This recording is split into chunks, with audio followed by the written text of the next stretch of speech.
I can just use some pre-recorded laughter and applause from somewhere. Give ourselves a clap before we even start recording the show. That's a sign of a great show coming. That works.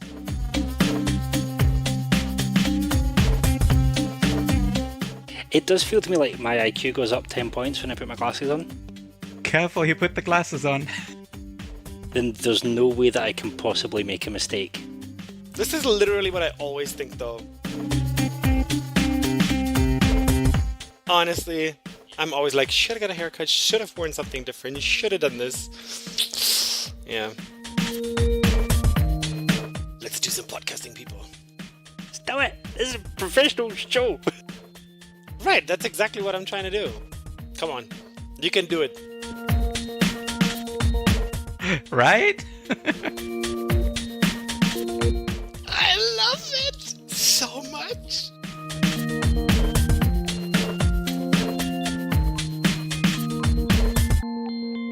Welcome to Troublesome Terps, probably the best way to spend your time in the evening, or in the car, or in the gym, and learn something amazing about interpreting. With me, of course, we have our amazing duo. First up, he's the man from Munich, the man who knows more about that new Berlin airport than is probably comfortable for a human being, Alexander Gansmeyer. I also have the best currywurst tips. If you ever get around to Tegel, Alex knows it. Alex shares my views. So hit us up if you're ever around.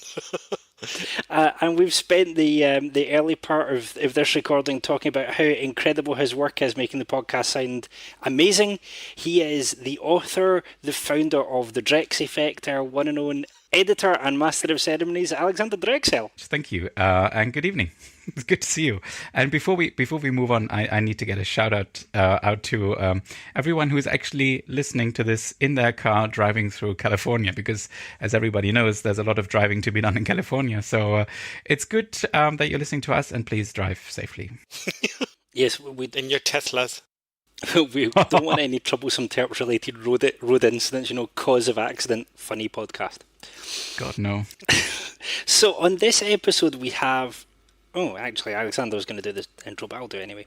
On this episode, we're coming to a subject which is dear to many interpreters' hearts. As you might have guessed, we're talking about interpreting in the EU institutions, and I have to say now that I think I've already reached my quota for making puns on why the European institutions are called institutions. So, in case you wondered, and in case any of this actually makes a final cut at all... Whereas on our research episode, it was like the two Alexes dogpiling onto me and trying to ask me difficult questions. On this episode, we're turning the tables on our resident unelected Eurocrat, Alexander Drexel. I get to be at the bottom of the pile then, is that how it works?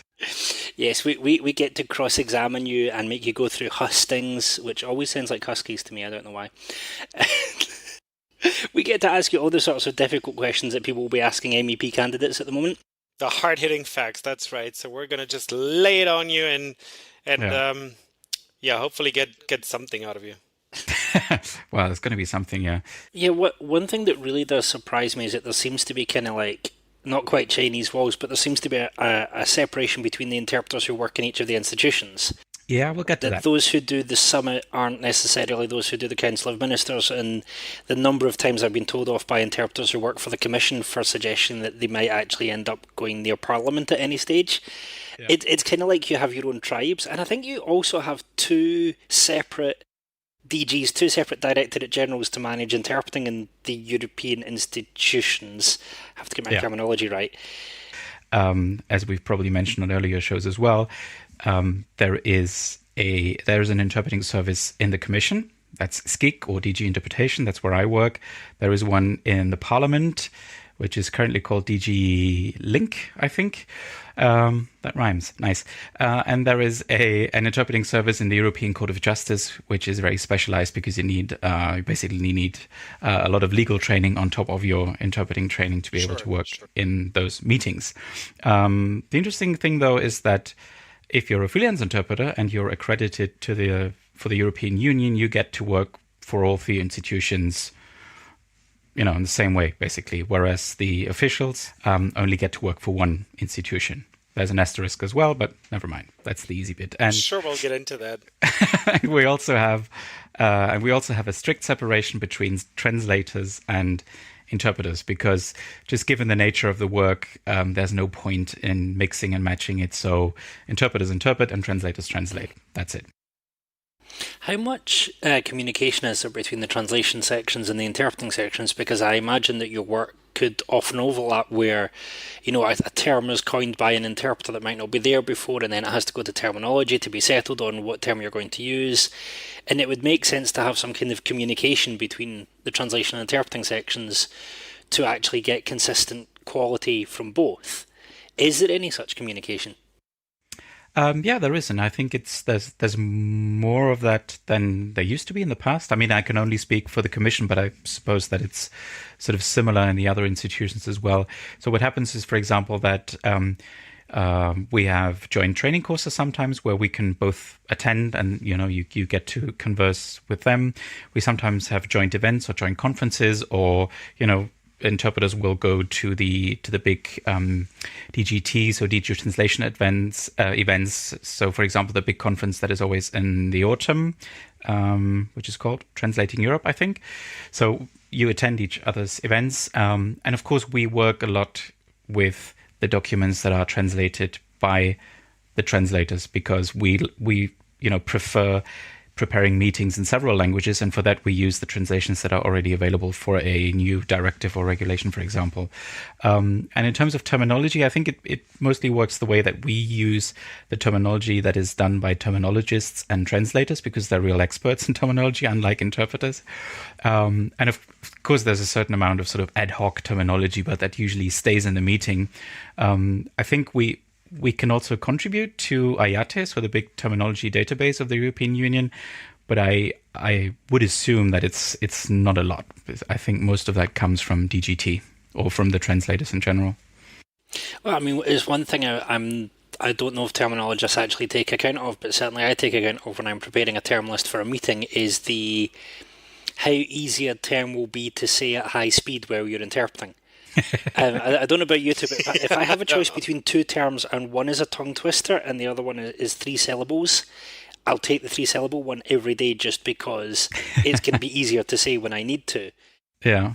I mean, you don't always have the choice, but sometimes you can write down the acronym, for example, and use that instead, especially, when it's something like finance or so. Fisheries is interesting sometimes because then you often have to use the Latin names and they don't exactly roll off the tongue. So, yeah. I did most of an afternoon in a fisheries council meeting, not for the European Union, but one of the advisory councils that sends policy recommendations. We spent an entire afternoon discussing the existence, role and importance of xenophilophores. And it got to the point where even the delegates were calling them xenowhatchamacallits.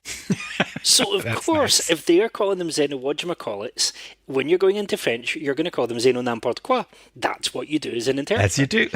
And so I have no idea if the poor person writing up the notes of the meeting ended up writing xenowhatchamakallit. That's hilarious. And, that is hilarious. And you talk about ad hoc terminology. I came up with an ad hoc term for something that the French fishermen had said to try and get, they negotiate what they'll do over each patch of sea. And I came up with an ad hoc term, and they ended up discussing what that meant. And to the best of my knowledge, that went into the document that went to the Commission. So I apologise in advance to the Commission. I'll pass it on. That is very funny. The French booth had like a picture of Jonathan in the booth, like a little crosshair on it. Yeah. My God. So how long have you been with the EU, Alex, to get this out of the way? So I went through the whole selection procedure in 2005, 2006. And then the final interpreting exam was in November 2006. And then I freelanced for a couple of months and officially started in June 2007. So that's roughly 12 years. So how long did it take you to learn that whole system, that whole apparatus, and how everything interlinks and works together? Oh gosh. Like, because like the question is kind of like, did you have to figure it out yourself, like how everything kind of connects, or do you guys get like a sit-down training where it's like, okay, you're in the EU now, this is how it's going down? Well, the thing is, you're actually supposed to know that beforehand for the whole selection procedure, because there are questions on how the EU works. So Well, good for you. you know, yeah. No, I mean, there's books and there's like online courses now, Yeah, and yeah. you can get coaching to prepare for the. They have an assessment center and all kinds of things now, so to prepare for the whole selection procedure. And then actually the most difficult part in the beginning was not necessarily knowing how it works, because that I knew because I had to, but applying that in the meeting. So it's kind of the whole general meeting jargon and conference terminology, plus the whole EU terminology, and a lot of the things that get thrown around in meetings. That's not necessarily the official terminology, but kind of the insider slang or insider jargon rather, and that takes a while to get used to. So that was actually the most difficult part in the beginning, to know what a recital is.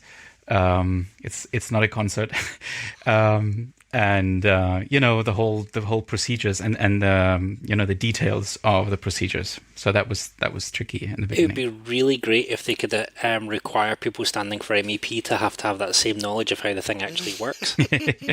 Oh, I think a fair amount will probably know at least the basics. I'm pretty sure about that. So what do you do there exactly? And are you just stuck in Brussels all the time, interpreting for the same people, drinking lots of coffee? Yes, I drink a lot of coffee. Like that.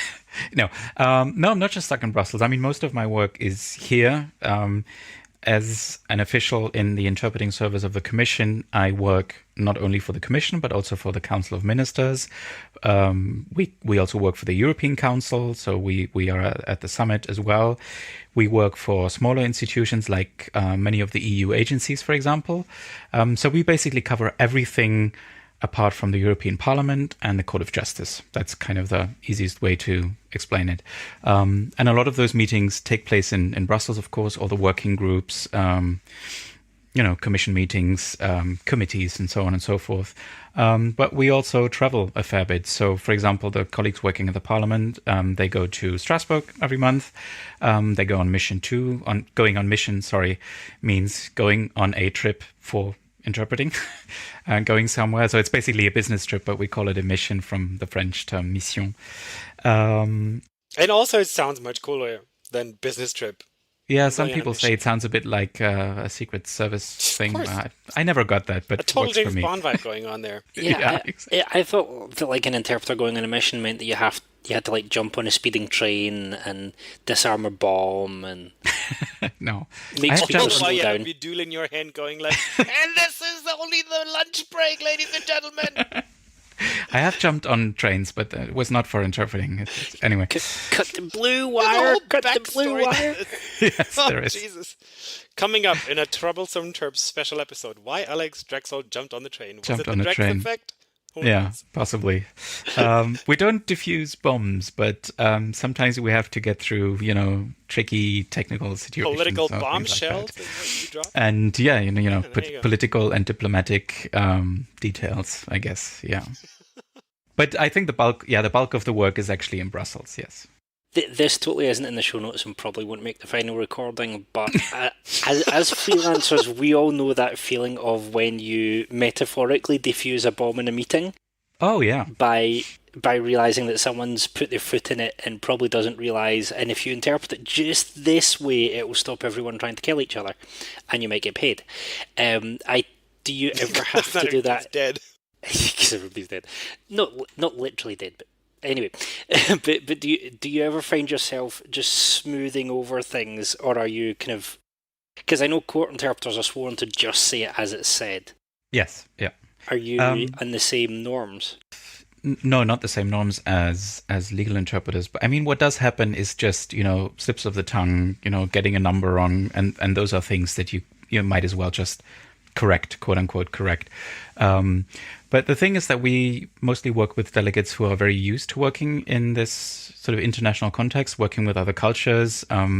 So you don't really have these sort of incidents where people misunderstand each other or they misread each other. And also mostly the discussions are very technical. So it's really about legal stuff, technical stuff. It's not about something that would be the stuff of a situation that gets very heated. I mean, it does happen, but most of the stuff is fairly routine, negotiation or explanations, presentations. So since people are mostly very experienced with this, there are very few situations where it gets really, really tricky. I don't really recall any situation where that happened, to be honest. Maybe it's then sort of, it could be personal animosities or personal, antipathy or something like that. But it's very rare, I think. So how's it work though? Because I mean, especially in this day and age, there's a lot of politicians who don't behave like normal politicians. I don't know I really don't know how else to say it. And I mean, there's been some stories out of the EU that kind of stuff also happens in their meetings, wherever they may take place. Have you guys run into anything in your booth where you were like, oh, was this just what he said, what they said, what she said? Or like, did you guys kind of get spared by all of this so far? Yeah, I think that's mostly something that happens in the parliament. So I think working at the parliament is much more like what do you call that, a high wire act. So right. It can be really, really difficult. First of all, because you have these, strong political personalities that sort of can clash in meetings, especially in the plenary with all the attention that it gets and the media attention. And on top of that, you have the fact that especially the plenary meetings are web streamed. A lot of other meetings are web streamed as well. So people will listen to the interpretation. People will pick up on things. And we don't really have that because we don't work with politicians that much. We mostly work with, experts in the field of, I don't know, environmental protection or fisheries, discussing quotas maybe. So that could be heated, but it's usually fairly level-headed, let's say. I like the high wire act though, because I feel like that describes it kind of. But that's what it is, yeah. Yeah, because I think also the interpreting is recorded. So if you go back and you rewatch a webcast of a plenary meeting, you can listen to the interpretation coming from all the booths. And, if you want to, go through that with the fine tooth comb, stuff like that. And people do that occasionally. Okay, so this is really interesting. And I might be kind of jumping ahead of a couple of questions that we have. I don't really know. But when I mean, I don't know if you guys ever get recorded, if you're on a mission, or if you do like expert discussions, or if that's kind of all like quote unquote off the record. But if the colleagues in the plenary session, if they get recorded, I mean, when I get recorded, and I'm sure Jonathan is the same, you get like an extra fee for the recording, for the copyrights. But for you guys, like you get a monthly wage, and whatever you guys do in that monthly wage, it's all covered. Is that kind of how it goes? So whether you're... That's 100% how it goes, yeah. Yeah, so like it really doesn't matter what you do, whether you do like 5 days of plenary sessions, well, this is probably not happening, but whether you do 5 days of this, or whether you're in Brussels for a whole month, or whether you're actually 3 weeks on a mission, it's all kind of covered in your standard thing, your brief, and you get that at the beginning of the month, and then that's kind of off you go. So it's all covered by your salary. So that covers what you do, and it also, because we had an interesting discussion about that on Twitter the other day about the copyright that you have to your interpreting, and as a freelancer you hopefully have a clause in your contract that covers that. If you don't, please include that. Yeah, exactly. Because some clients try to sneak that in and just record, for later, just in case we want to listen to anything. Just for the minutes. We're only actually going to use it internally. Well, exactly. And for us, that's just covered. Yeah. And in terms of workload, I don't know if that's maybe really getting into the weeds now, but in terms of workload, we don't get more money if we work more. We then get sort of compensation with free time. If we have a particularly stressful period, then you'll get a half day off or stuff like that. So, but you don't get more money. And it's the same for freelancers. So if you work as a freelancer in the plenary, then for that day, you are also basically like an official or an employee of the institution, and that covers your copyright and everything else as well. So even for the freelancers, the same rules apply, like... For all intents and purposes, you do the same work, and it's just the same as the person sitting next to you in the booth. Interesting. I mean, it's an interesting thing of having freelancers and staffers together. That always struck me as a really interesting decision, because I can understand the excess capacity issue that you would have in something the size of the EU, where you would have moments where demand exceeds supply. do the staffers notice any difference when freelancers were in? Not necessarily on quality, because I guess testing would cover that, but on the different approaches to how to solve certain interpreting problems, or different how intimate their knowledge might be of this person's point of view or that person's point of view. Oh, that's a good question. I mean, the work is exactly the same as you just said. I'm not sure if there's a difference in approach to, or a difference of interpreting strategies, I guess. I don't think so.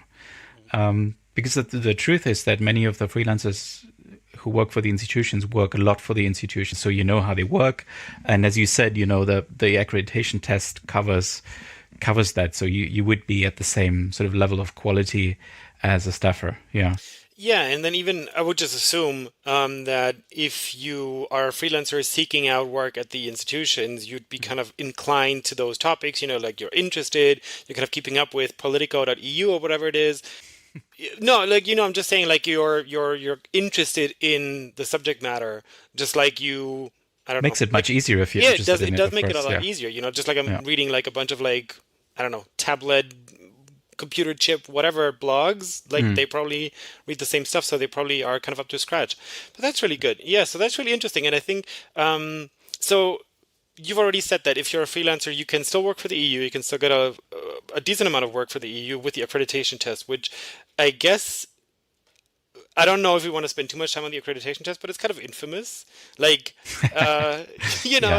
is sort of the stuff of interpreting legends. And nightmares. And nightmares, and that is much more appropriate, yeah.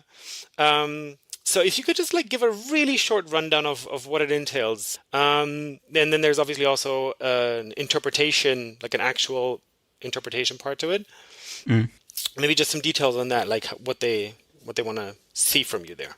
Yeah, I mean, those are two different things, though. So if you want to become a permanent official, you have to go through the whole sort of selection procedure with the European Personnel Selection Office, or EPSO in short, because we have an acronym for everything. So that, of course, is a much more convoluted procedure, because theoretically, at least, if you were to go through the whole procedure, you become a permanent official as an interpreter. Basically, you could always switch to another department in the commission. So that's a very rigorous procedure where you have, general knowledge about the EU, verbal reasoning, numerical reasoning, sort of logical thinking, all the things that we're not very good at, or at least some of us. I'll speak for myself, that I'm not very good at. And then at the end, you have the interpreting test. Whereas if you want to be accredited as a freelance interpreter, so you basically want the EU to become your sort of client, then it's quote unquote just an accreditation test. So that focuses much more on testing your interpreting capabilities. So that's the big difference, basically.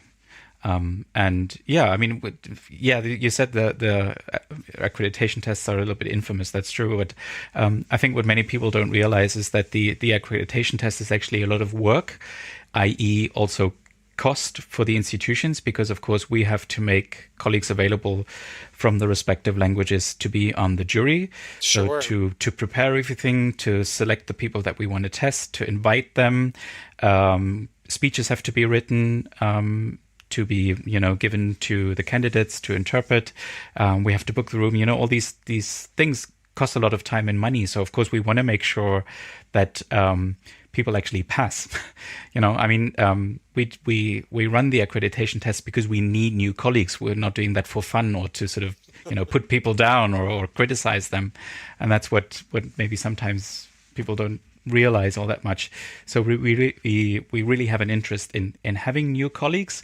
So we want to make sure they can show that they know how to interpret. So we're not trying to give them extra tough speeches to show how bad they are, stuff like that. So we have, I think, fairly normal speeches and doable speeches to make sure they can show their interpreting skills both in consecutive and simultaneous. So that's kind of the idea, and I think that's probably enough on the whole testing thing, because the procedure changes from time to time, and also the profile that we are looking for changes. So that's kind of in flux, but it's all on the website if you're interested in the details. And we have a lot of links here, so we'll we do have a ton of links in the show notes. Exactly. So if you're interested in that, just look it up. I was going to say, has there been any discussion about kind of historic changes in pass rates? Because I'm aware that certainly when I did my training, a lot of the interpreter training at university level was very much geared to diplomacy, politics, and international organisations. It seems to me that there's that's still there, but in some universities they're kind of turning more towards private market face stuff, which, to my understanding, involves a slightly different set of interpreting skills. You've still Oh got your yeah. basic interpreting, but there's something different that happens if you're at a demolition meeting or at a business negotiation that you don't really get in the EU. Has that affected pass rates at all? Oh, that's a very technical question, and I'm not familiar with the pass rates, to be honest, and those will vary because there are so many factors that play into it. But I mean, just on the, and Alex, correct me if I'm wrong, but I think in Germany trains much less for the institutions. Yes, I think so. And the thing is also that the demand coming from the institutions was actually very, very important for those quote unquote smaller countries and for the interpreting training there. Because, for example, when the big enlargement happened in 2004, when a lot of new countries joined, some of those countries didn't have any interpreter or really, graduate level interpreter training. So SCIC and the other institutions were sort of instrumental in getting that up to speed because we needed the people trained to that level. And so the training had to be, funded and supported. And we were sort of lobbying with the universities to build up those capacities to make sure we could have those people coming from there. Yeah, that makes a lot of sense. But it's true, Jonathan, what you say as well is that the different universities have widely different curricula when it comes to private markets focus or institution focus. Like, just a quick side note, my cousin is also studying to be an interpreter, so I guess it kind of Oh, somehow cool. runs, yeah, it kind of somehow runs in the family. But she's living and studying in Vienna, and she said that Vienna is strictly focused on the institutional market. And it's also very theoretical up to a certain point, and they are strictly trained to be institutional interpreters with C languages. They get to pick them, they get to learn them on top of everything else. Whereas with my training in the UK, the whole selling point of that course, for example, was we do not train for institutional interpreters. We train people to be private market Hmm. entrepreneurs, if you will. So that was really the selling point. So That's yeah, the big difference, right? yeah, Though I yeah, think. And I think even within the private market training and the private market thinking, so my training was heavily institutional, heavily international organisation, quite heavy politics, with a little bit on kind of technical meetings. Mm. Whereas my freelance practice, I've had the technical meetings, I've done a couple of EWCs, European Works Councils, for those who don't know them. It's EU adjacent work, yeah. But I've also had commercial conferences where the trend is far more towards, yes, be accurate if anyone can define what accuracy is, but also we need you to sound as, if not more, convincing than the original speakers. Mm-hmm. So, if you're doing a conference where people are trying to persuade people of how amazing their new technique is, and you should come to our stand to hear more, Right. the underset thing being, and get us in to do whatever it is that we do, then if the interpreter is technically brilliant but can't deliver compelling public speaking for toffee, they shouldn't be there. Whereas there are some meetings where you don't really need any interpreting style, you just need to be able to deliver acronym after acronym after acronym and everything will be okay. Yeah. But that's also its own sort of art form, because honestly, Yeah. like as soon as interpreters hear acronyms just one after the other, it's kind of like the same effect when you hear somebody rattling down like their annual balance sheet and you just hear like number after number and it just goes like, oh my God, numbers! Oh my God, acronyms! What is going on? And then you just Yeah. kind of, yeah. So, The accounts talk. Because talk, yeah. yeah, which, Well, like, But acronyms are sort of everywhere these days, no? It's They are. finance, it's They it's just really not are, just but EU stuff, yeah. that's true. But honestly, like with finance and also like IT and, a lot of those things and medical interpreting, like those acronyms oftentimes really stay the same. So I'm guessing with EU, just look at GDPR. I'm sure like the acronym in every country is completely different. And so you have to like really be aware of the acronyms and how they kind of intersect around the continent. Whereas with, I don't know, Hmm. finance, like whatever, It's always English. It usually always stays in English, yeah. So I don't. In IT, a Cat5 cable is might be a Cat5, but that just gets confusing in French. I was going to say, so like the bête noire of many freelance interpreters is the dreaded budget talk, or the dreaded finance talk. Do you ever have to do like 8 hours or 3 days of budget meetings? Yes. Yeah. So in the German booth, at least in the commission, we have a pool of sort of a subgroup of people who specialize on sort of finance and budget. So I work in the budget committee quite a bit, and also in other finance heavy meetings. And yeah, those can be quite taxing. See what I did there? Can you get away with, because my escape clause is always the word roundabout or environ French. Can you get away with that in the EU? You know, it's about a couple of billion euro, either a couple of million either way. Yeah, but you see that I mean, unless you're working from French, the figures are usually not the huge problem, because often you have a presentation, or it's kind of a meeting document to go by.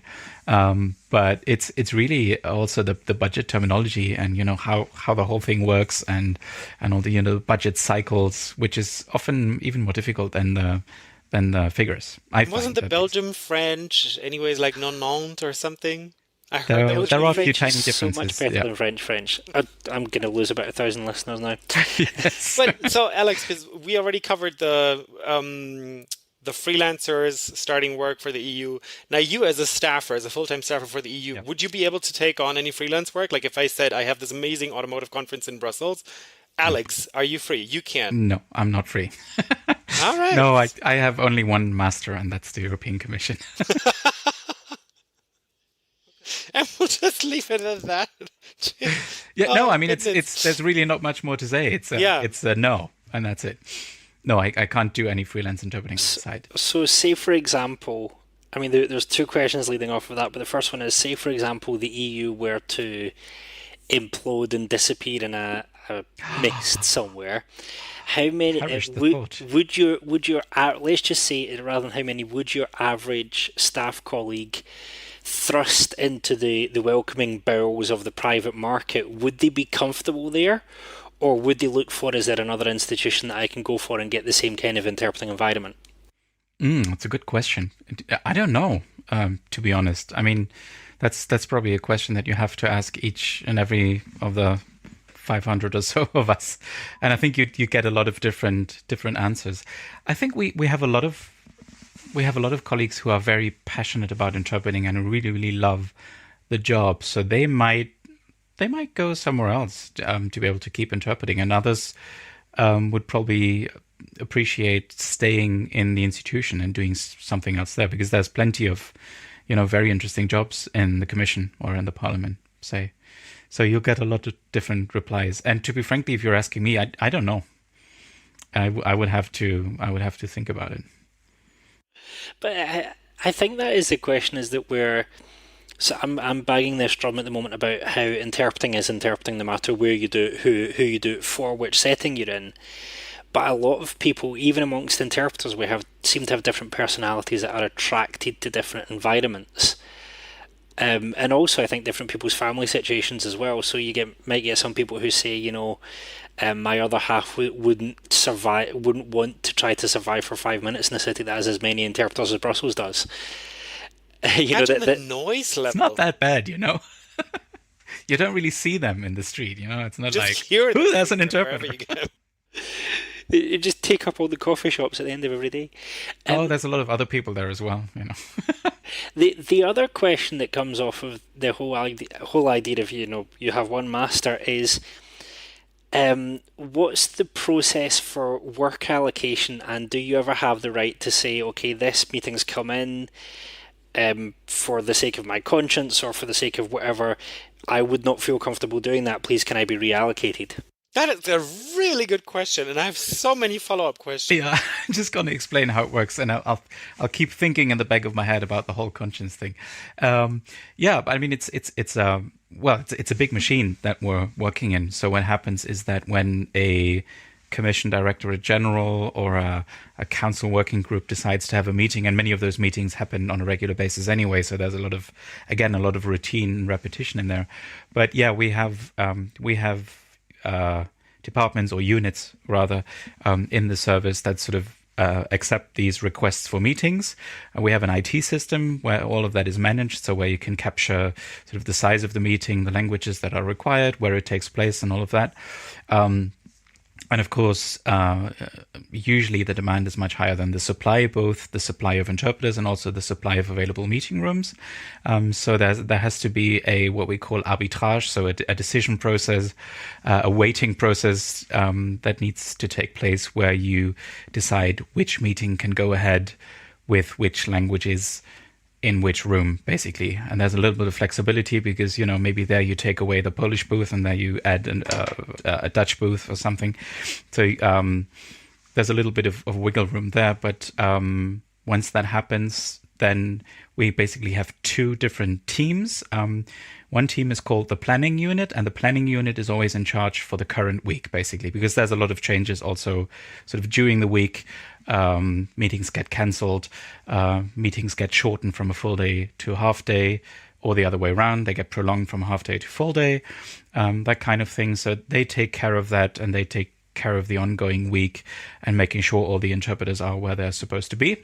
And then we have the programming unit, which is sort of the forward-looking unit, which does the future planning sort of for the following weeks and months. So to simplify things, once the meeting is in the system, then you try to find the interpreters that you have available, and maybe you have to book a few freelancers to fill a few holes that have popped up here and there. You reserve the meeting rooms and all of that. And then you as an interpreter, you get slotted in somewhere, which is one of the reasons that some interpreters would never really want to do that, or wouldn't want to do this exclusively. Because, you have very little agency is a big word, but you have very little influence in the end. Most of it is determined by your language combination, obviously. So you'll get put into the meetings where you make sense with the languages that you can provide. So commission meetings typically have a smaller number of languages, whereas the council, of course, has a bigger need, a wider need for languages. So, yeah. And in terms of turning down, I would say not really. As a freelancer, you can always influence the number of days that you get hired by the institution. So usually you offer a certain amount of days, and then you get booked for a certain number of days. But once you're booked for the day, you have no influence on what kind of meeting that is. So, you don't see the meeting. You just get, let's say, the 15th of May. And then that could be a fisheries meeting or the budget committee or a public consultation on topic X. It could be whatever. And also that, because there can always be last minute changes. So you get booked for a day. You don't necessarily get booked for a specific meeting unless you have maybe a very, very specific language combination or something, but not usually. And as an official, no, you don't really get to say no. I'm a bit hard-pressed to come up with a meeting that would sort of clash with my conscience. I'm not really sure. That's part of the deal of being an official. So it's kind of then you've got this trade-off between financial stability and knowing that next week you're going to have interpreting work and next year you're going to have a salary, but in return for that you give up. And I think agency is probably the right word here. The agency that freelancers have, that if an assignment comes in, we can look at it and go, for whatever reason we can say no, whether it's we don't feel we have the expertise on that, which I don't think would be an EU issue, or whether it's I've seen the list of speakers at that meeting and I don't feel that I can interpret fairly for that speaker, or this topic is something that I fundamentally don't agree with. So you get the stability in return for giving up your agency, whereas we get less stability but in return for more agency. Yeah, you don't give it up, but your sort of possibilities to shape or influence that is quite limited, shall we say? It's because it's as you said, if you said give up your agency, it sounds a bit like you don't even think about things anymore. You're just taking orders. That's not what I mean, but yeah, there's just very little flexibility due to the nature of the whole system and how it works. I also like when you said earlier, and it's kind of, it's not directly related to that, but you said earlier that you only serve one master, and everybody always says to me, "Oh, it's so great that you're a freelance interpreter. You have all the freedom in the world." I'm like, no, I don't. It's true. Every, like you serve one master. Every client is my master. Like I serve so many different clients. So in a way, like we have the agency, but then do we really, all that much? So It's it's just kind of, different. Yeah. it's different. Yeah, it's Yeah. kind of same, but different.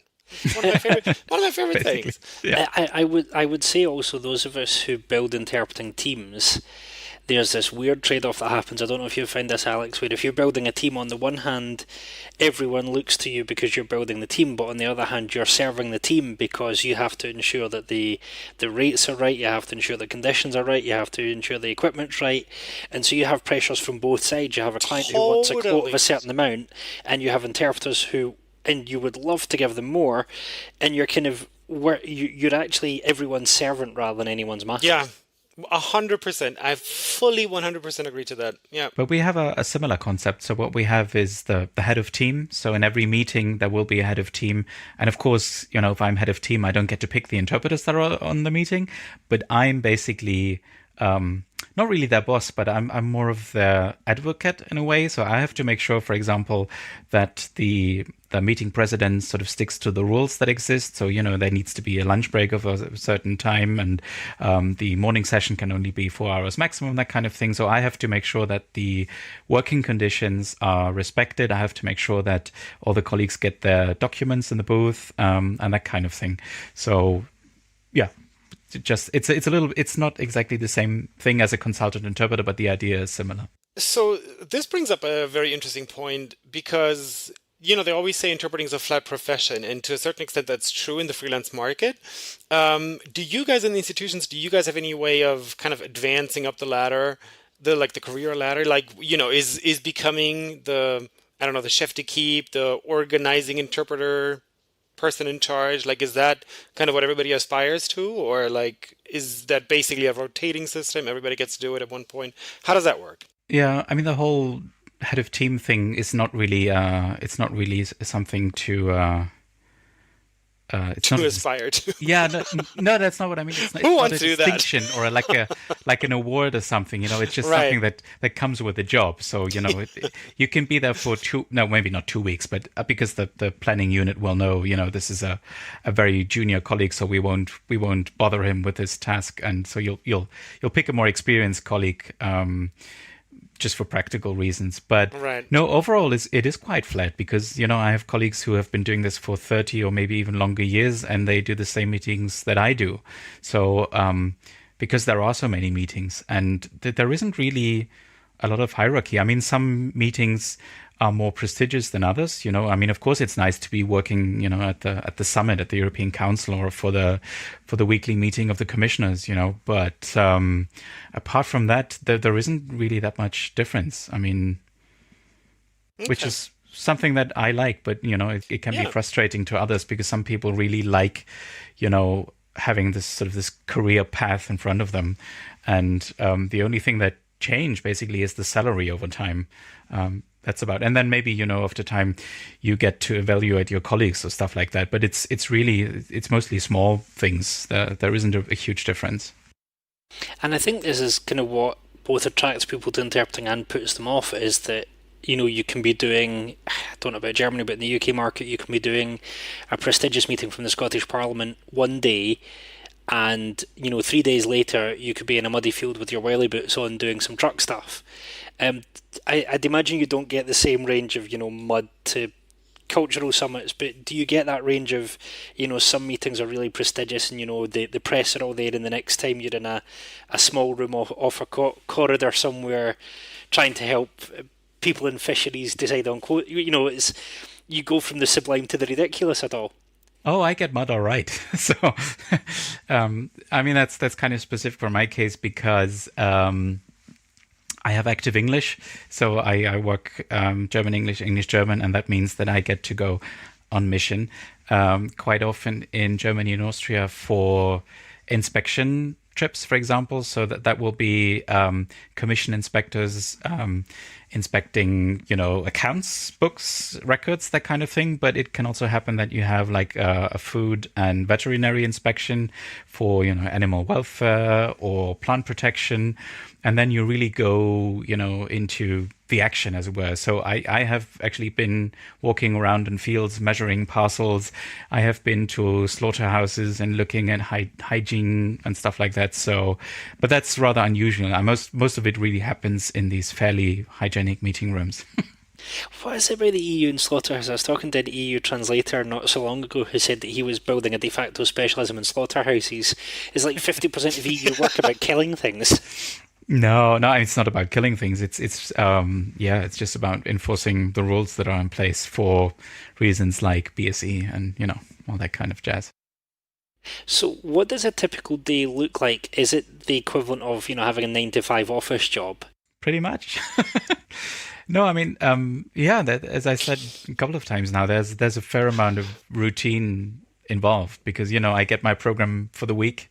I know where to go, and most of the meetings have a sort of a structure. So they usually start in the morning, then you go on for a couple of hours, you have a lunch break, then in the afternoon you go on for a couple of more hours, and that's about it. So it's almost like an office job to some extent. This is the thing, because I talk to some interpreters and they're like, "Oh, I'm so glad I don't work in an office." But in a way, if you're a staffer, that is what you do, although you have the added thing of missions. And does that help you? Because there's a dreaded question in freelancers about work-life balance. So is your work-life balance kind of basically set that, you're doing 9 to 5, Monday to Friday, you've got every weekend off, you don't have to worry too much about accounts or invoicing or anything like that? You just have to worry about editing podcasts. Now, the work-life balance is an interesting issue because due to the stability that I have, I think that helps me in getting sort of the work-life balance right. On the other hand, when you travel, that just means that you're away from your family, sometimes sometimes just 1 day or 2 days. Sometimes it's like Sunday to Friday when it's one of these longer missions. And as I said, there's not much that you can do about it. It just comes with the job. And also you have actually very little flexibility. So simple things like getting a dentist's appointment can be very difficult, because I usually try to get that in, either very early in the morning or maybe kind of around lunchtime, so as to avoid that it eats too much into the actual booth time. Because, I can say to our planning team, okay, I have a dentist appointment at that day at that time. But if it means that I have to leave, in the middle of the morning and just leave my colleagues hanging to some extent, right, that's just not great. So you're trying to avoid that as much as possible. And also, you never really know how long a meeting will last. It might be scheduled until 6:30, and then sometimes you're done at 4, sometimes you're done at 3, but sometimes it takes like 6:30, and sometimes you have like a late evening meeting, and there's very little that you can do about that. So I know this from the European Patent Office in Munich. A lot of colleagues in Munich work for the European Patent Office. Also, a lot of people from outside of Germany come in to the European Patent Office, and they have the exact same thing. Like sometimes they get in and they know that the day starts at 10, and they have no idea how long it goes. Sometimes they're out by 11 because nobody showed up, and then the next day they're out by 9 p.m. So that's really interesting. How do they make up for that? Because I know there's a huge deal about not interpreting for too long because it's actually bad for you. Yes. If you end up in a meeting that's scheduled for 8 hours and it's actually going on to 12, do you have relief teams that come in after 8 hours, or do you just have to keep going with it and planning, promise you they'll make up for it later? Yeah, I think it really depends on the status of the meeting. So if it's just going to say if it's an ordinary working group, then they have a hard limit at 6:30 in the evening. So it's like a long meeting. Okay. Yeah, I should explain it a little bit differently. So there's not really a maximum amount of time that you can work in a given day. So just on rule of thumb in the commission, you can work from 8 in the morning until 6:30 in the evening with a 90-minute lunch break. And the morning cannot be longer than 4 hours. That's kind of sort of the basic structure that we have in place. But if it's anything, like a council of ministers or any high-level meeting, then they can either request in advance that it's going to be a late meeting. Then that's fine. That will be accommodated. And if it's sort of a last-minute thing, then of course, if it's a council of ministers, then there will be a replacement team standing by to take over at 6:30. Let's say it really kind of depends on the status of the meeting and whether you know it in advance. Yeah. Does that make sense? You're almost as reliant on the goodwill. If you've got a family, you're almost as reliant on the goodwill of your family as we are. Totally. Oh, sure. Yeah. But for different reasons. Yeah. Exactly. Yeah, although for you guys, I think most jobs involve travel, right? At least to some extent. I mean, it depends. Most of my career has been spent kind of Edinburgh, Glasgow, a few jobs up in Aberdeen and Inverness, where Edinburgh, Glasgow are fine. I'm usually home by dinner or at least by bedtime. Aberdeen, Inverness, it's an overnight. Anything further than that is an overnight. But because the market up here, no one's getting 300 days a year in Scotland that I'm aware of. So there's big gaps between jobs. That would be a lot of days anyway. Yeah, but I'm not even sure how many of my colleagues who mostly work in Scotland are getting probably more than 100 even, if that. Maybe some aren't even getting any more than 30 or whatever. And so there can be big gaps between them. In fact, all of the interpreters that I know who are not kind of institution registered are all interpreter and a lot of us will choose jobs that you're interpreter and so for some people they'll do an and that gives them steady hours, so they might be interpreter and lecturer where they know roughly where the hours are going to fit, or they're interpreter and translator, and so people I think tend to go for work-life balance that way, that their and job is one that allows them to have more work-life balance, so that when they are interpreting, they've built up that goodwill. But even something as simple as, if you're a staffer at the EU, getting an Amazon package delivered, if you're single, would be a nightmare.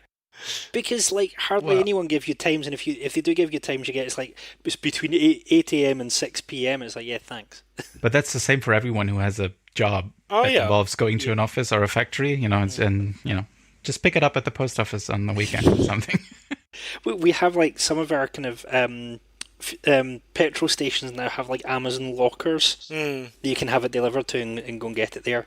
Yeah, we have a similar thing in Belgium, for the Belgian post office, and the Germans have that as well. So yes, we should get paid for this. I think they should actually have they should have one of those locker systems at the commission, and just everything delivered to Alexander Drexel, care of the commission, and just kind of.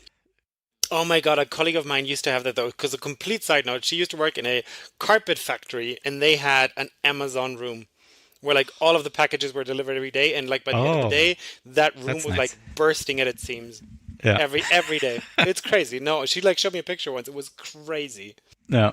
I was going to say, because if you're on staff at some places, so if you work for a university, you will often get mail to your university address because it's kind of university business stuff. Yeah. Do you ever get mail delivered? So, do you have an office that's yours at the commission for when you're not on duty?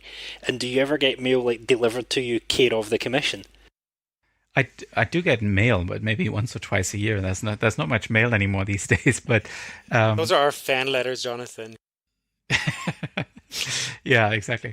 No, the thing is, we don't have an office. Our heads of booth have offices, and all the admin people, of course, but interpreters don't have offices. We have sort of common rooms, so it's usually for 2 or 3 different booths or language units put together. So there's a couple of computers. If you need to do any sort of office admin work, you can do that there if you want to. And we have mailboxes, and that's about it. And maybe a nice plant or something. Not a nice plant. It's just a plant. And let me guess, a really nice coffee machine. Yeah. No, there's no coffee machine. Oh, Jonathan, what you didn't know is that the EU is teetotal Terps. So can we just make an announcement now? We would like to ask all of the interpreting directed at generals, please could you put coffee machines in the interpreters' common rooms for that small expenditure? The quality of your interpreting will go through the roof. Yeah, but That's the ROI. Hashtag acronym. I'd rather have the coffee machine in the booth then, because these common rooms are actually quite far away from the meeting rooms that I work at, so it's not really practical to go there. You can have a coffee machine in the booth. Can you imagine you're in the middle of interpreting fisheries and all you hear is Yeah.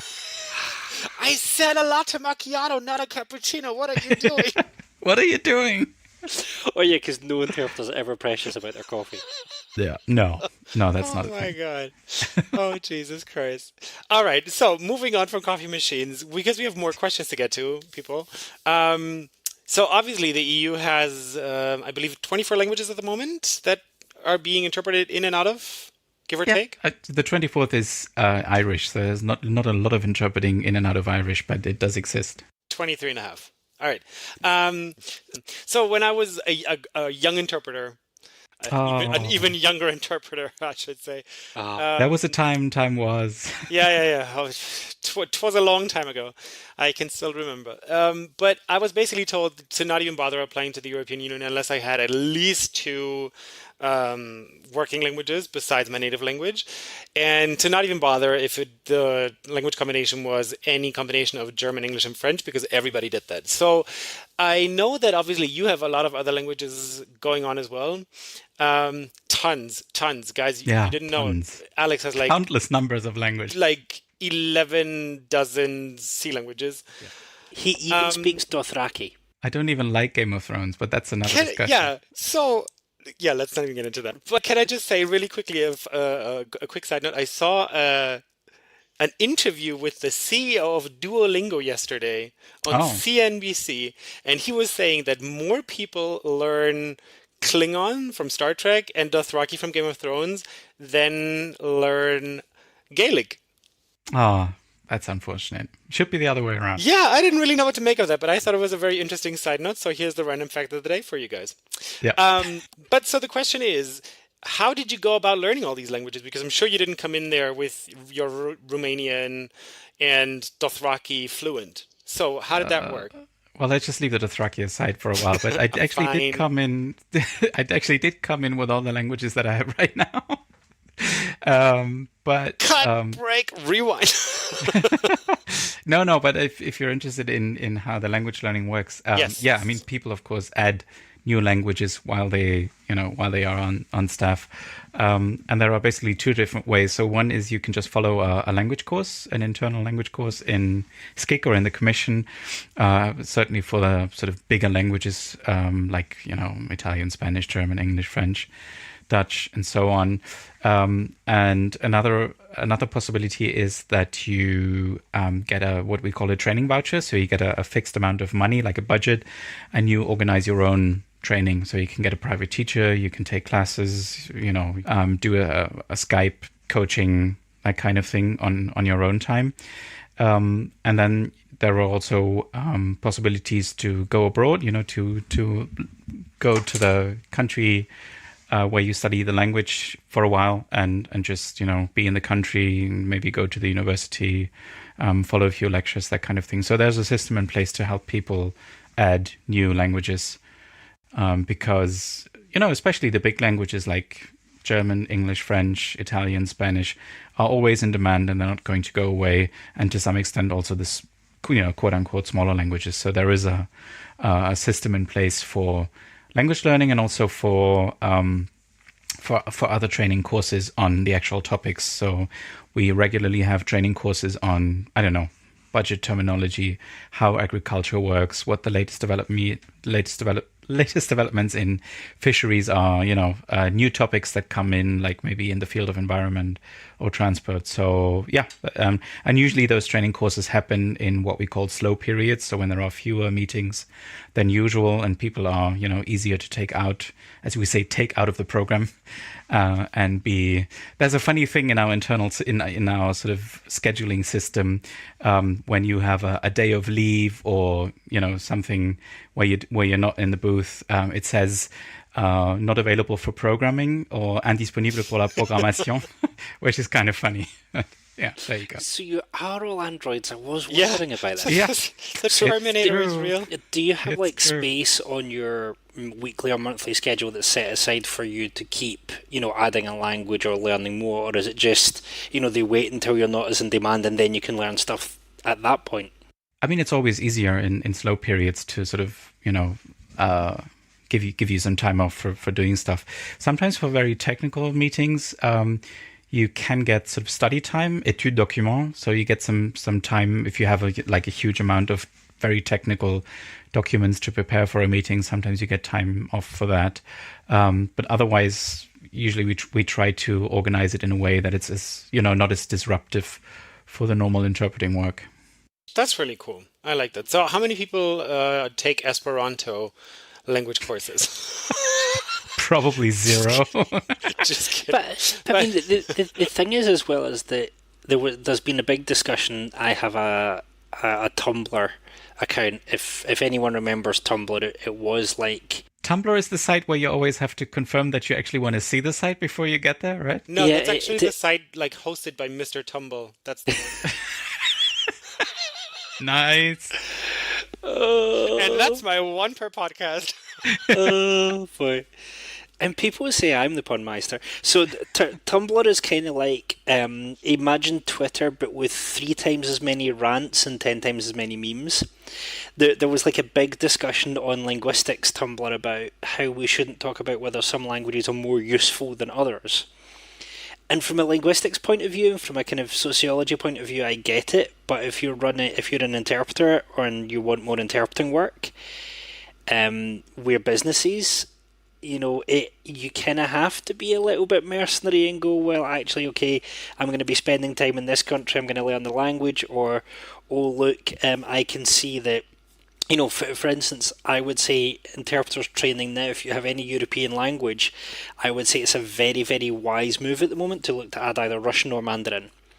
I would Right. say So the amount of work, it's an incredibly wise strategic move to do that, and especially if, like in the case of the UK, where native English-speaking Mandarin interpreters are like hen's teeth to find, you could basically name your rates, and so it would be a really good strategic move, and there's nothing wrong with making a strategic move.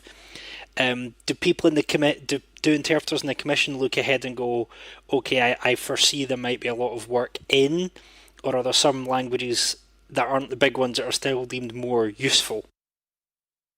I think the whole sort of looking ahead is probably done by our administration. So because they know what kind of demands come in terms of languages for meetings, so they would determine on what's sort of coming down the pike. But I mean, there's a lot of fluctuation, of course, in terms of demand for individual languages, and that's discussed every year at the SCIC Universities conference. So if you're interested in that, you can go back and watch the recording from a couple of months ago, and see what that's like. There's one thing, however, where you have a lot of predictability, which is the rotating council presidency. So as you know, every 6 months there's a new member state that takes over the helm in the Council of Ministers and sort of takes over the presidency of the European Union to some extent. And of course, there will then be a higher demand for that language. So at the moment, it's Romania. So there's to some extent, a higher demand for interpreting with Romanian. Next up is Finland, for example. So there will be much more Finnish than usual, that kind of thing. And of course, you know now the following presidencies for, I don't know, I think at least 5 years or so. So for the interpreting services, they will already know to plan in advance in terms of, booking freelancers, making sure maybe to train a few more people with that language if it's, again, quote unquote, smaller language. But at the same time, that question also came up when we did the London Met event, Alex, because I remember one of the students was asking if they should learn a language because they feel it's strategic. And I get what you're saying, Jonathan, about the Chinese and the Arabic, because it's actually very forward-looking, and that's literally somewhere down the line that comes in super hard and heavy. But, I remember, I think it was one of the students was asking about English. I actually don't remember particularly who asked what, but I I'll have don't. to go back listen to that Yeah, episode. exactly. Like if you want to know what I'm talking about, go back and listen to the episode. It's not going to be linked in the description box below, but it's going to be on our website. And I remember that we were saying you shouldn't learn a language out of strategic considerations because you need to kind of, everybody needs to have access to the language in the first place. Like if it's just a language that you're learning because of a potential financial gain, that's probably not really going to go well because you're not really in it properly. To win it. In it to win it. And also by the time that you're going to be fluent enough in the language to make a living out of it, it's probably already going to be, that window will probably have passed.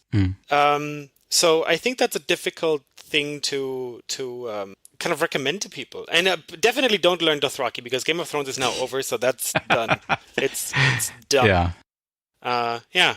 Yeah, I think it's kind of difficult. I mean, Romanian is probably a good example in my case. So I started learning Romanian just out of interest and out of curiosity in maybe 2002 or so.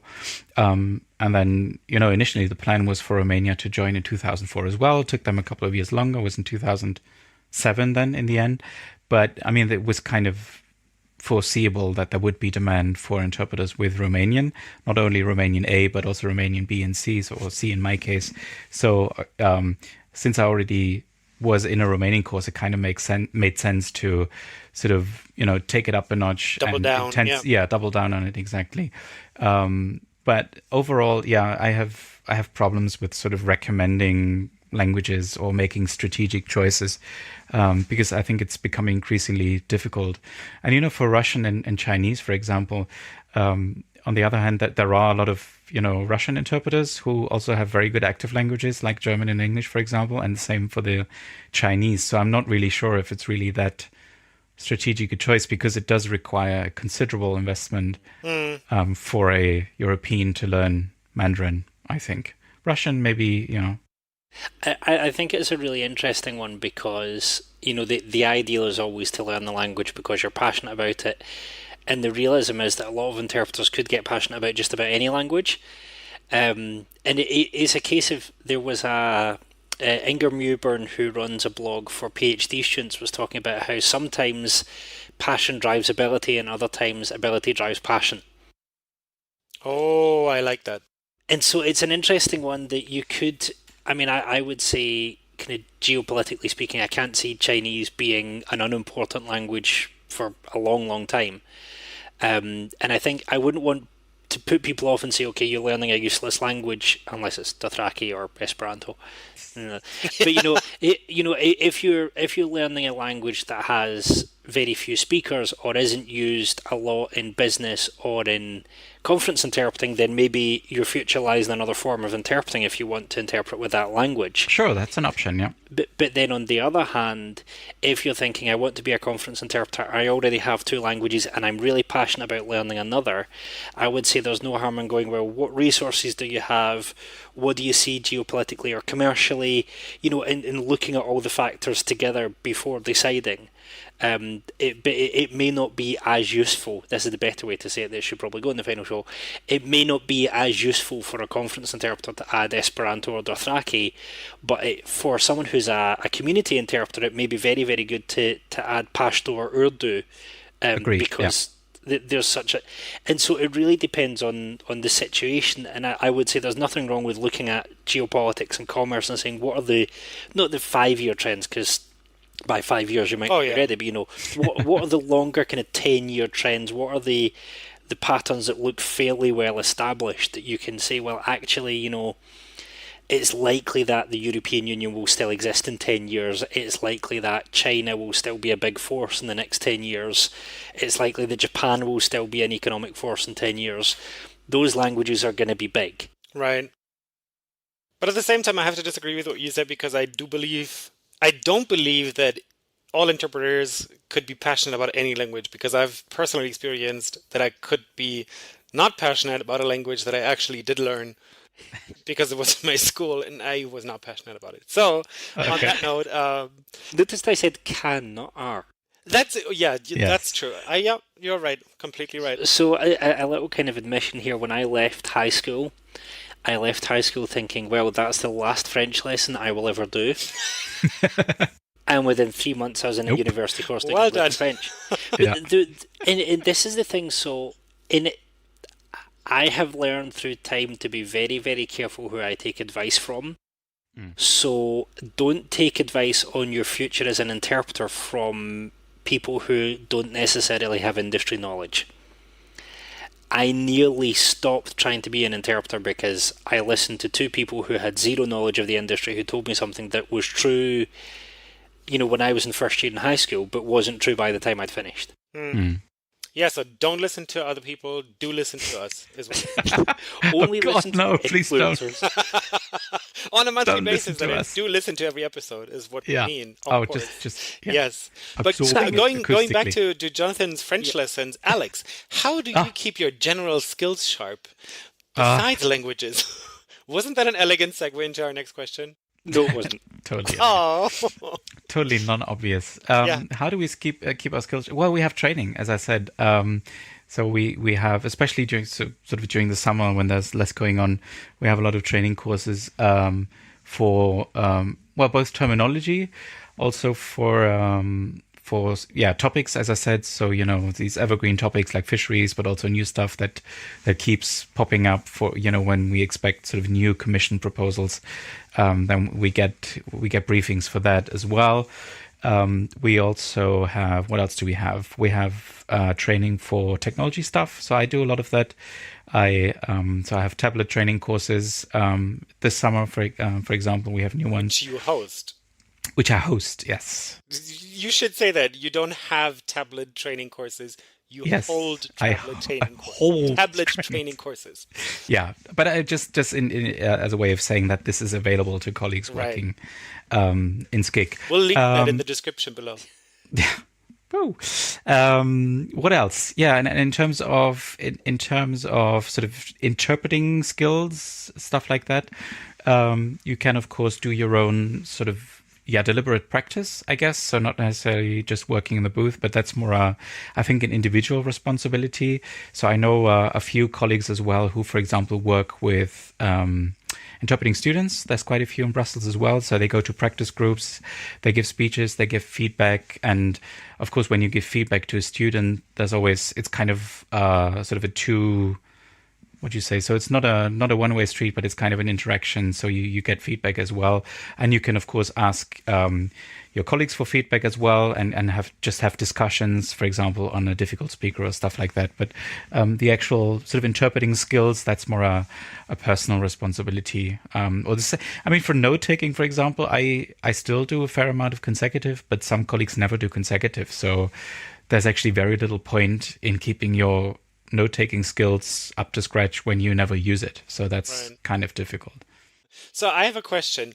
If you do a really boring like technical training, do you ever decide to ski a lesson? What was that?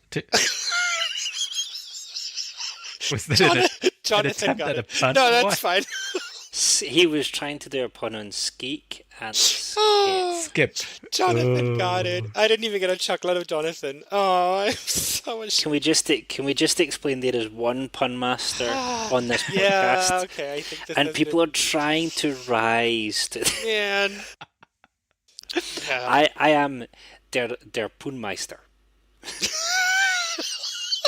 The German word for pun is actually Karlauer, Jonathan.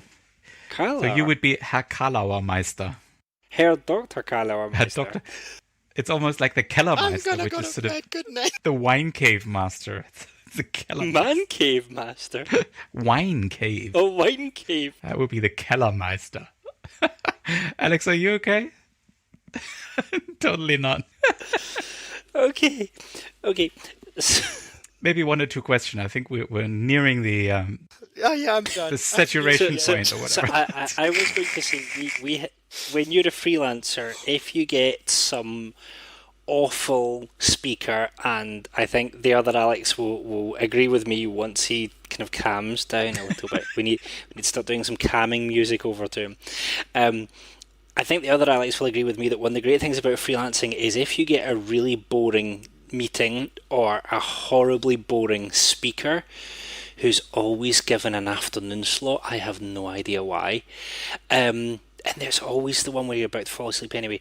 If we get something really boring, we have the advantage that we know, it's going to be 2 days, it's going to be 3 days, or great, we've only got this person for 40 minutes. If you have a boring meeting, it could be that you've got that boring meeting for a week.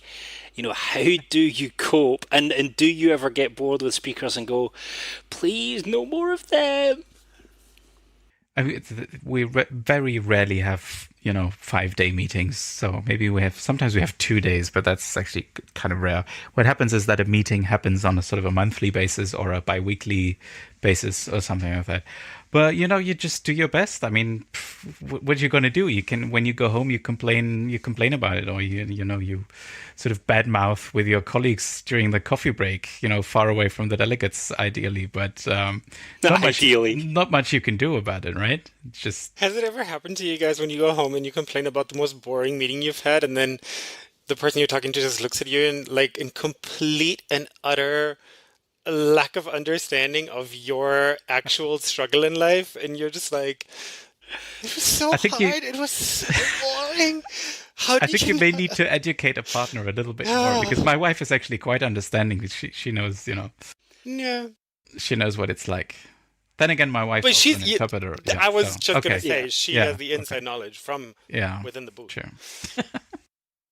So I have the bonus of, the great thing is all my kids are young, and there's no better de-stress than when you come up. So I had one meeting in London where the last two speakers were great, because one of the last speakers was on a topic that, as a Scottish interpreter, I do all the time.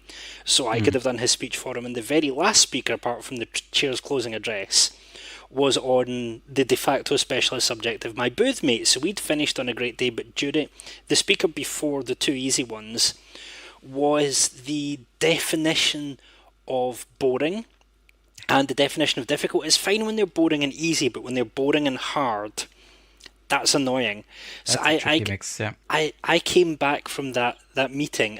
Must have got home quite late, and I came back from that meeting and to realise that, I think there was still one child to go to sleep or something. It must not be that so still a child to go to sleep. I think when you get home and you still have young children to deal with, you don't feel like ranting anymore, because your brain just locks into dad mode and everything just melts away.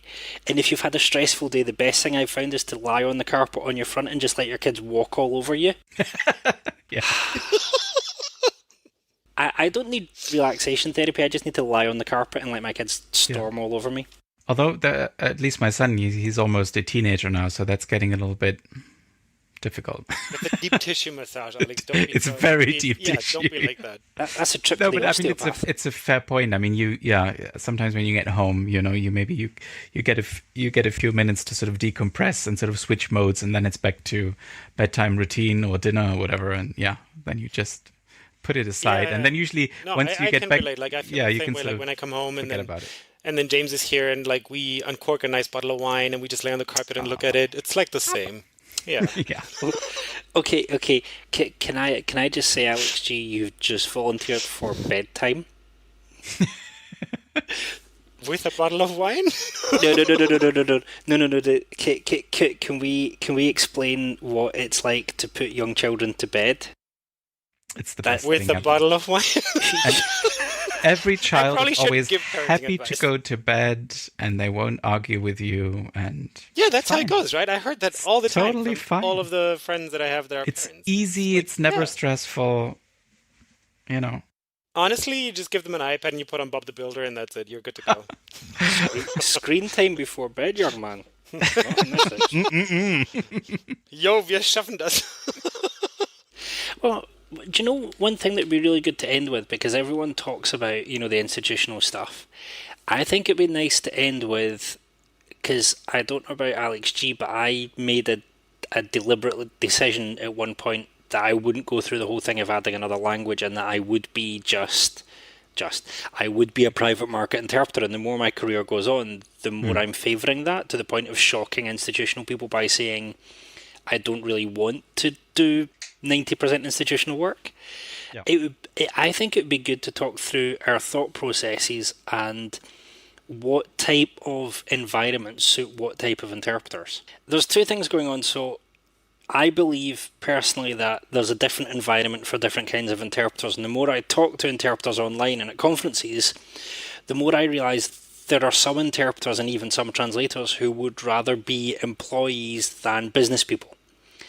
And that's a bit unfortunate if you're a freelancer, because a freelancer by definition, is not an employee and is a business person, whether they like it or not. And so in my own thought process, at the beginning, I was just like, I'll take whatever interpreting work comes.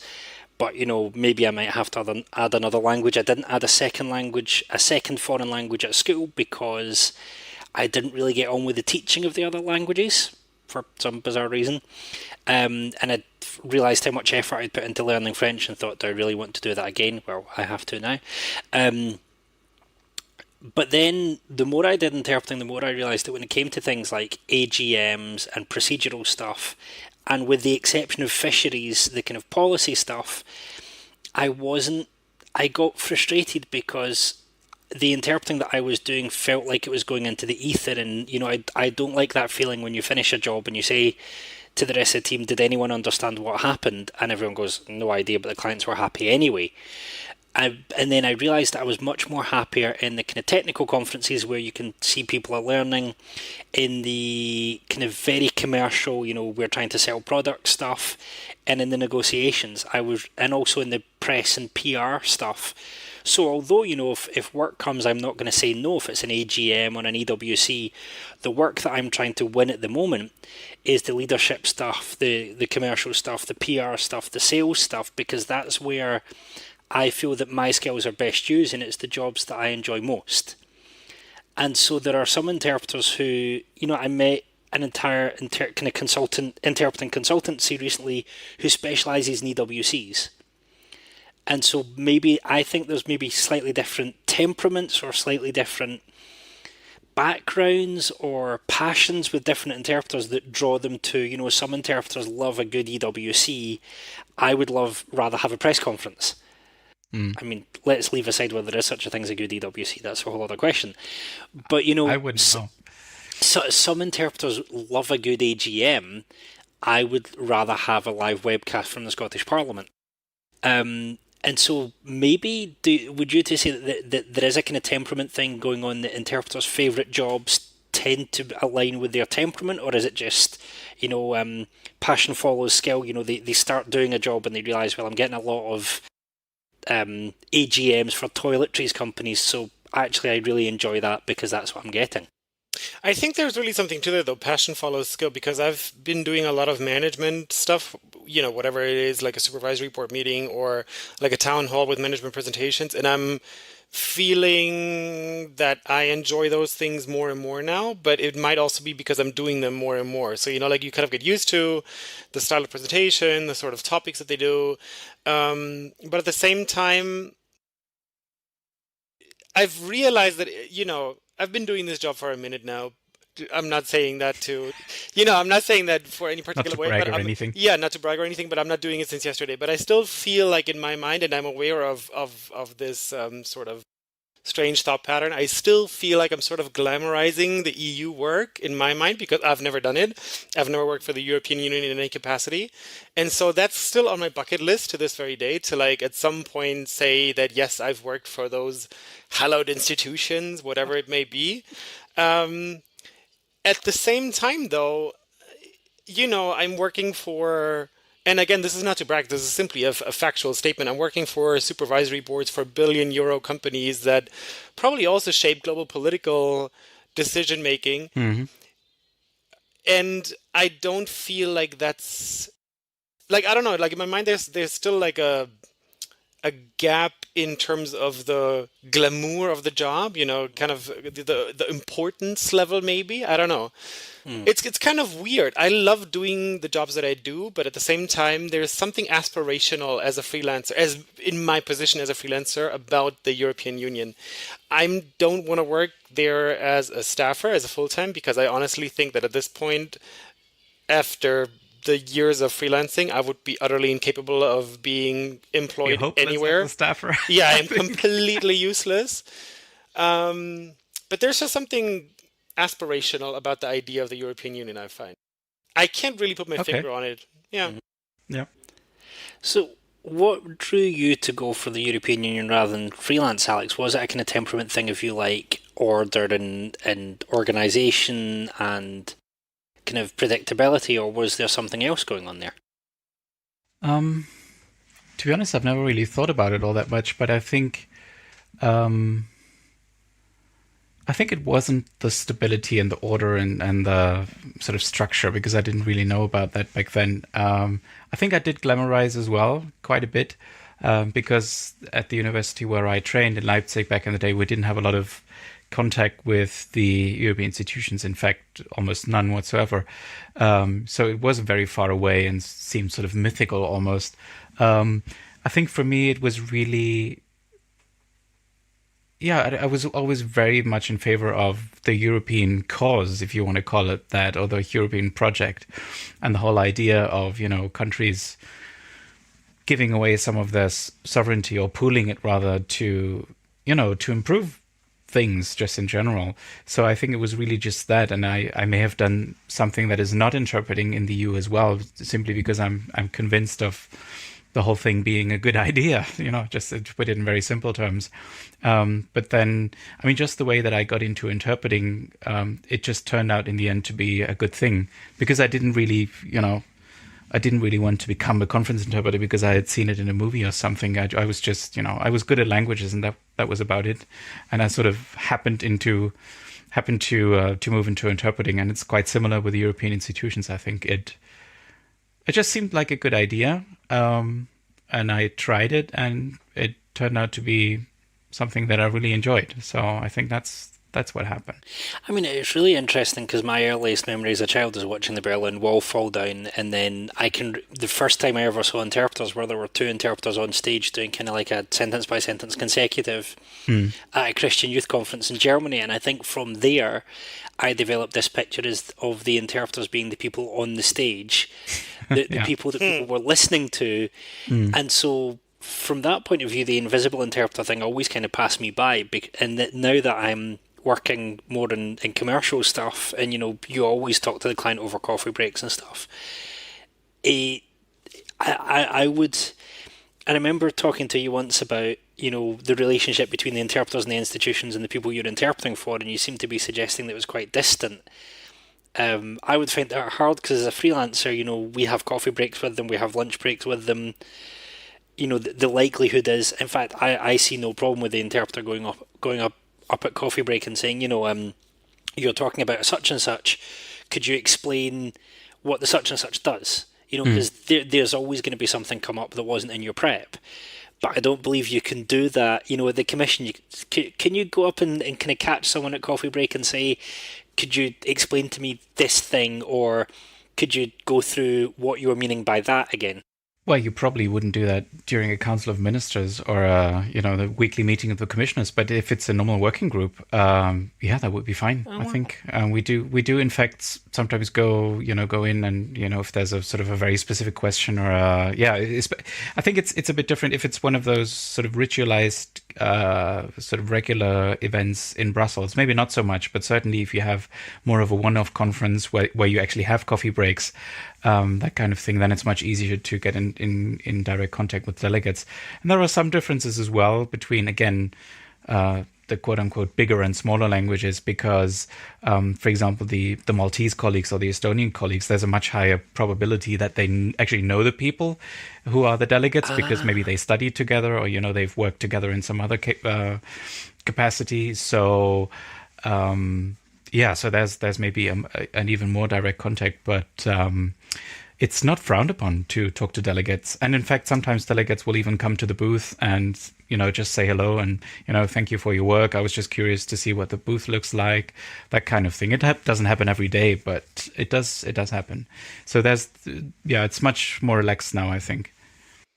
And also at the same time, I think, especially in these kind of managerial settings that I was talking about earlier, like it's very frowned upon to go out there and ask the people about anything. Really? Okay. Yeah, like you could not just go up to the CEO and ask them about, oh, by the way, how does this car work? Like, what's the steering wheel? You know what I mean? Like, you can't just do that. And oftentimes, even we are completely separate from them. Like, sometimes we're actually a floor below the meeting because of security reasons. Like, sometimes, I don't know, we're just completely removed from them for confidentiality reasons, security reasons. So, there's literally no way to get to them. And we are very close in proximity, but very remote in terms of accessibility. So that's a good way of summarizing it, I think. Yeah. Yeah. Thank That's you. really that's really interesting because I think apart from maybe one AGM that I did where because of timings things weren't possible, but we would still have quite good contact with the meeting organisers. But pretty much every meeting that I've done, it's been a case of we will have coffee with the delegates. Occasionally, there's one or two meetings where at lunchtime you'll make sure you're not too near the delegates so they don't lean over and go, can you interpret over lunch? But, apart from that, it's not necessarily, what does this card do, but there might be some thing that's arisen that you want to clarify or you want to check. And certainly my experience, the clients have actually really appreciated that we care enough to want to ask them questions about, how you developed this or what the relationship between this and that is. They seem to take it as a compliment rather than as that weren't you prepared. That's true. Yeah, but I actually find that I'm just trying to think about the last few conferences that I was doing, and I actually think that for me it's kind of the opposite. That I had a handful of meetings where I could get to the clients and just talk to them. Just we had the same lunch area, we had the same thing.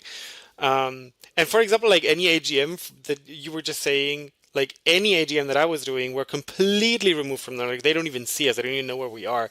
The audience, the board members, were being web streamed somewhere. So, it's just completely removed. Yeah. Interesting. Yeah. Very interesting that it's so kind of opposed.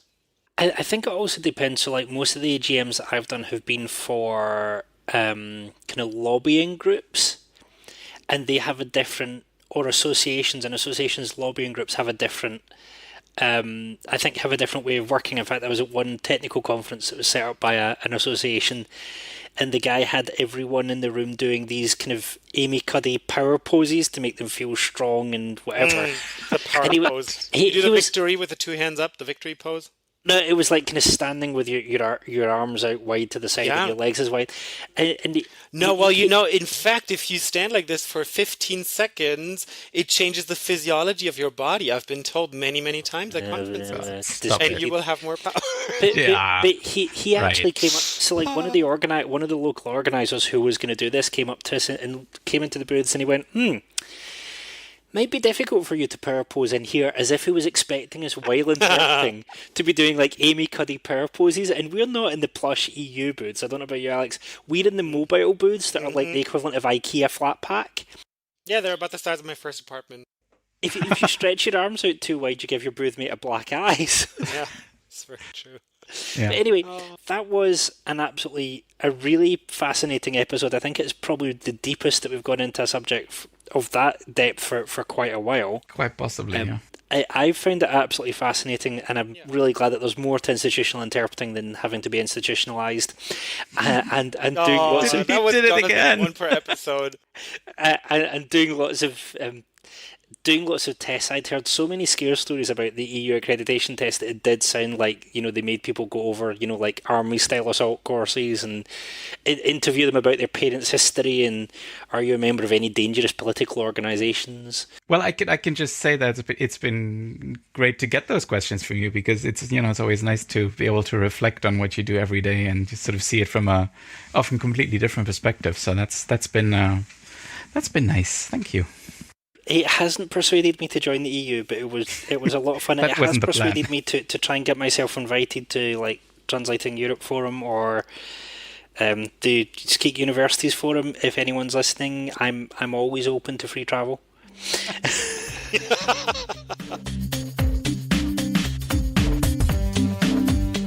Dankeschön, Herr Podcastmann.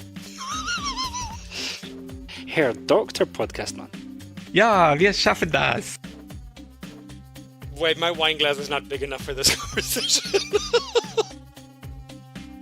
Yeah, no, it's not hilarious. It's embarrassing, but let's not talk.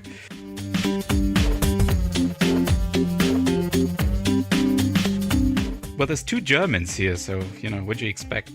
Yeah, let's talk about the Wurst. This is the German.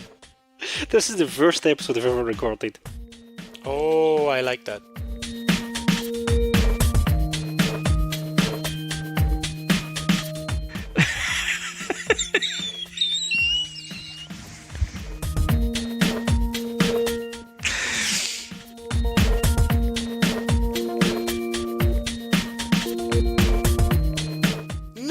I feel like we should just like very ungracefully power pose out of this episode and just leave it at that. Oh yeah, I'm gonna hit stop now.